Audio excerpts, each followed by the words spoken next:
जोधपुर से सामने आई प्रेम बाईसा की रहस्यमयी मौत ने पूरे राजस्थान को झकझोर कर रख दिया है। साध्वी, सनातन, आश्रम और ब्रह्मचर्य, इन शब्दों के बीच अब जुड़ गया है डीएनए, एफएसएल और एसआईटी जांच का खौफनाक सच। साध्वी प्रेम बाईसा की मौत क्या सच में अचानक और प्राकृतिक थी, या फिर इसके पीछे छिपी है कोई ऐसी सच्चाई जिसे दबाने की कोशिश की गई? मौत के कुछ घंटों बाद social media post, vaginal swab की जांच और 35 लोगों की फॉरेंसिक सैंपल से इस केस ने अब ऐसा मोड़ ले लिया है जहां हर नया खुलासा पुराने सवालों को और गहरा कर रहा है। और सबसे बड़ा सवाल, क्या पिता ही है मौत का जिम्मेदार? नमस्कार, मेरा नाम है ऋचा और आप देख रहे हैं वन इंडिया हिंदी। राजस्थान के जोधपुर में साध्वी प्रेम बाईसा की संदिग्ध परिस्थितियों में हुई मौत की गुत्थी सुलझाने के लिए विशेष जांच दल यानी एसआईटी ने अब जांच की रफ्तार तेज कर दी है। पुलिस अब केवल बयान और परिस्थिति जनित साक्ष्यों पर नहीं बल्कि वैज्ञानिक और फॉरेंसिक सबूतों के जरिए सच्चाई तक पहुंचने की कोशिश कर रही है। एसआईटी ने साध्वी प्रेम बाईसा के DNA sample forensic science laboratory यानी कि एफएसएल भेज दिए हैं।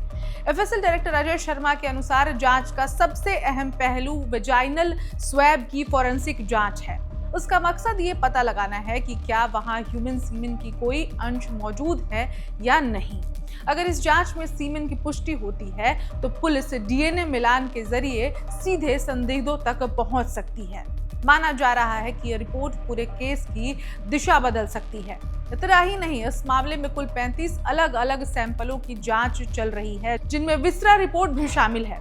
विसरा जांच से ये साफ हो सकेगा कि साध्वी के शरीर में किसी तरह का जहर या नशीला पदार्थ तो नहीं दिया गया था। एसआईटी सूत्रों के मुताबिक इन सभी रिपोर्ट्स के नतीजे 7 से 10 दिनों के भीतर सामने आ सकते हैं। जांच के दौरान एक और चौंकाने वाला खुलासा हुआ।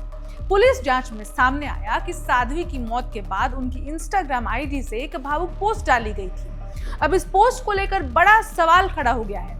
आश्रम से जुड़े एक व्यक्ति भोमा राम ने स्वीकार किया है कि ये पोस्ट साध्वी के पिता बिरमनाथ के कहने पर डाली गई थी। भोमा राम के मुताबिक 28 जनवरी को साध्वी की तबीयत खराब होने की सूचना मिली थी और उन्हें अस्पताल ले जाया गया, जहां डॉक्टरों ने उन्हें मृत घोषित कर दिया। उसके बाद रात करीब 9:30 बजे आरती नगर के मोड़ पर रुककर पिता के निर्देश पर साध्वी के मोबाइल से इंस्टाग्राम पोस्ट अपलोड की गई। पोस्ट में दावा किया गया था कि साध्वी 25 वर्षों तक ब्रह्मचारी रहीं, उन पर झूठे आरोप लगाए गए और वो इन आरोपों से बेहद परेशान थी। पोस्ट में लिखा यह भी था कि उन्होंने सनातन धर्म के प्रचार के लिए जीवन समर्पित किया और न्याय की उम्मीद में कई संतों को पत्र लिखा। इस पोस्ट ने अब जांच एजेंसियों के सामने नया सवाल खड़ा कर दिया है। क्या ये पोस्ट किसी भावनात्मक प्रतिक्रिया का हिस्सा था या फिर किसी कहानी को गढ़ने की कोशिश?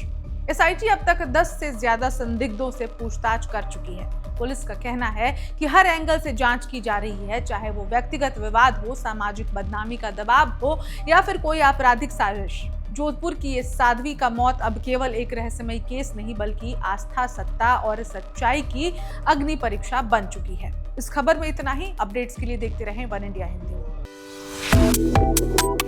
Subscribe to One India and never miss an update.